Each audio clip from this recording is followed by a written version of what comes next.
advised.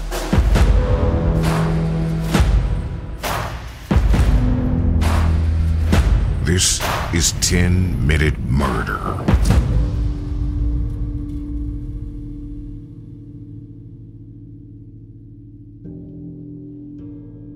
On the 31st of July, 2022, at 5:30 in the morning, a Toyota Camry crashed into a brick wall in Cleveland, Ohio. The driver was a 17-year-old girl named Mackenzie Shirilla. She had two passengers, her boyfriend, 20-year-old Dominic Russo, and their friend, 19-year-old Davian Flanagan. Dominic and Davian were both killed in the crash, but Mackenzie survived after being rushed to the hospital.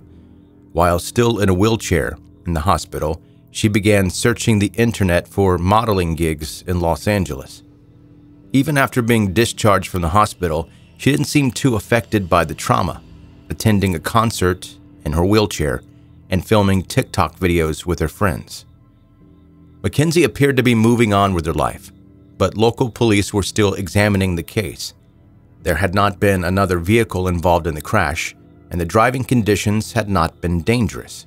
Mackenzie had admitted that she, Dominic, and Davian had smoked marijuana before the crash, which was confirmed by toxicology reports. But the marijuana didn't explain why a fatal crash had taken place.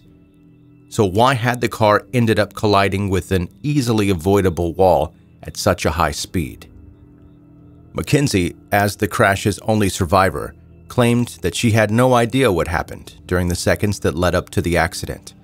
For investigators, the answer to that question came in the form of video footage pulled from the surveillance camera of a nearby business. The camera managed to capture the wall of the commercial building that the car made contact with, as well as the area where Mackenzie had been driving the Toyota before the crash took place. The video footage was only a few seconds long, but it completely changed how the case was viewed. At first, Mackenzie appeared to be driving the Toyota normally, and within a few seconds, her driving style completely changed. For up to 5 seconds, she drove directly toward the brick wall at more than 100 miles per hour, not trying to swerve out of the way or slow the car down. It appeared as if she had one single-minded focus, making contact with the wall at the fastest speed possible. Based on the video footage, the prosecution made a controversial decision. Despite Mackenzie being 17 years old at the time of the crash, they wanted to try her as an adult. Cuyahoga County District Attorney Michael O'Malley justified the choice, saying, "When you drive for 4 or 5 seconds with the pedal all the way down until you hit 100 miles per hour into a building, we felt the charge was appropriate." During the trial, the prosecution described Mackenzie's relationship with Dominic as tumultuous and argued that Mackenzie had planned out the crash with the intention of killing both of her passengers. They showed evidence that Mackenzie appeared to have practiced the route the previous week with the intention of killing Dominic as a way for her to escape their toxic relationship. According to the prosecution, Davian's death had not been planned, but when he got into the car that day, Mackenzie was so determined to end Dominic's life that she decided to kill Davian as well. However, Mackenzie's lawyer insisted that there was no way to prove what Mackenzie's intentions had been. The best that they could do was guess. Despite having video footage of the crash, there was no video or audio taken from inside the car at the time, so nobody had any idea what conversations or actions had taken place inside the Toyota before the crash happened. Sentencing was highly emotional, with statements from the family members of both victims. Davian Flanagan's mother, Jamie, spoke about her son, who she had adopted from foster care along with his sisters. "My girls lost their best friend," Jamie Flanagan said, "who had been by their side since day one. We are honored to have been chosen to be their parents, their forever family. I am devastated." She told the court about Davian's talent on the sports field, as well as the kindness and friendship that he showed to others. He had planned to train as a barber so that he could open his own barbershop, a future which Mackenzie Shirilla has destroyed in less than a minute.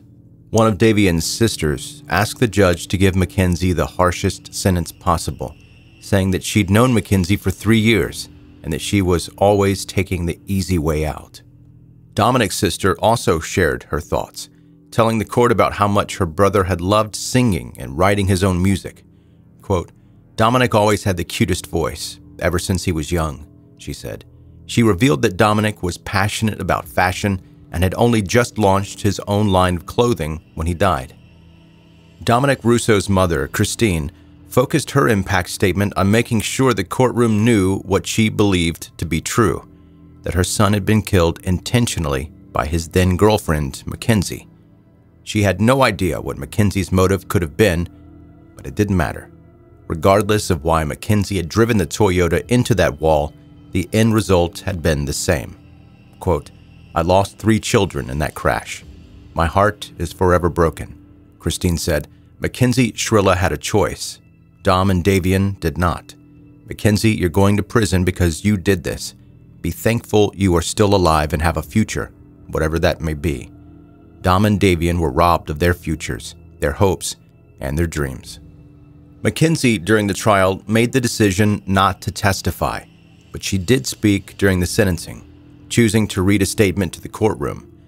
It said, quote, "The families of Dominic and Davian, I'm so deeply sorry. I hope that one day you can see I would never let this happen or do it on purpose. I wish I could remember what happened.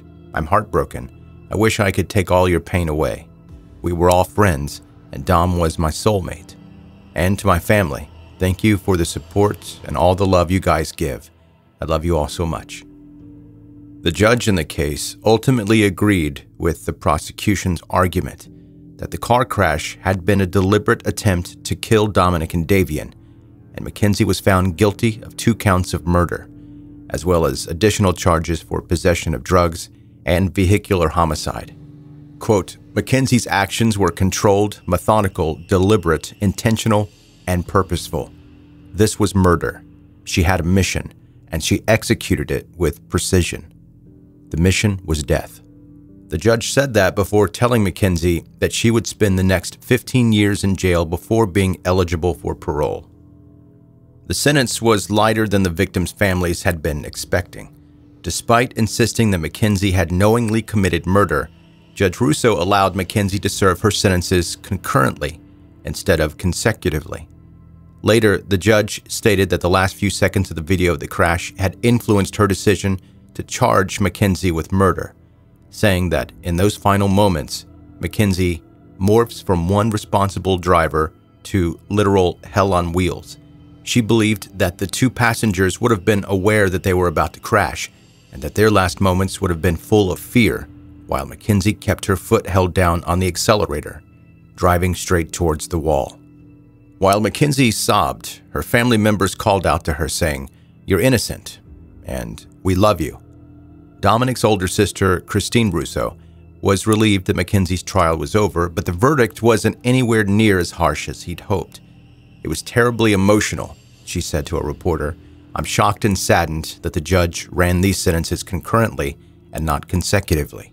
Mackenzie took 2 innocent young men's lives, and I believe she should have to serve the rest of hers in prison." With Mackenzie maintaining that she has no idea what happened before the car crashed into the wall with her behind the wheel, the families of Dominic and Davian have been left wondering why the tragedy took place. Mackenzie never told anybody about a plan to hurt either of the boys, and she didn't leave a note or a message explaining her actions. And for a crash at such a high speed into a solid barrier, there was every chance that Mackenzie herself could have died in the collision. Why pick such a risky way to murder someone? Evidence and science prove that Mackenzie Shirilla murdered my son, Dominic, as well as Davian, Christine said. "We all know what happened in the car that day. What we don't know is why."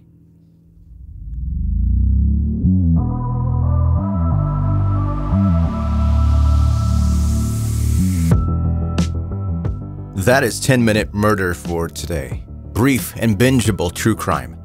I'm Joe. That's my name. I'm the host, and I really appreciate you listening today. If you are new to 10-Minute Murder, welcome. I'm happy you're here. Please make sure you subscribe now so that you can more easily catch up with all the back episodes available of 10-Minute Murder. Connect with me on social media. See pictures of what we talk about here on the podcast. It's never gross and graphic stuff. But you'll see the pictures and the places and the faces of what you hear here on the podcast. And if you like this episode, please leave a rating and review on Apple, Spotify, or any place that's possible. Your positive feedback is appreciated. And now, how about an email from one of you that listens to this podcast? My dearest Joe, quick question. Have you ever gone to Krispy Kreme? Have you ever gone to Krispy Kreme? Was it crispy? I've seen the TikTok video. That's a good one. But there's more to the email. But seriously, I'm wondering if there is a case that you have not talked about that you may never talk about. If so, what is it and what is the reason? Thanks, Christy in Portland, Oregon. Christy, that is a very good question. And I think I've mentioned this before. Maybe I haven't. Maybe I just thought I did. But there's one story that I really want to talk about that all of you listening to the sound of my voice right now know the ins and outs of the case. I'm confident. But it's the JonBenet Ramsey case. I guess I could talk about the timeline of what happened and when it happened, but you all know that. I thought about doing an episode where I discuss the theories of what happened, but that's 10 minutes of just speculation, and so that's why I haven't done it at this point. I just can't right now wrap my brain around what that would entail. And also there is another story that I haven't talked about ever, I think, on this podcast that I would like to do an episode on, but I'm afraid it's going to divide people.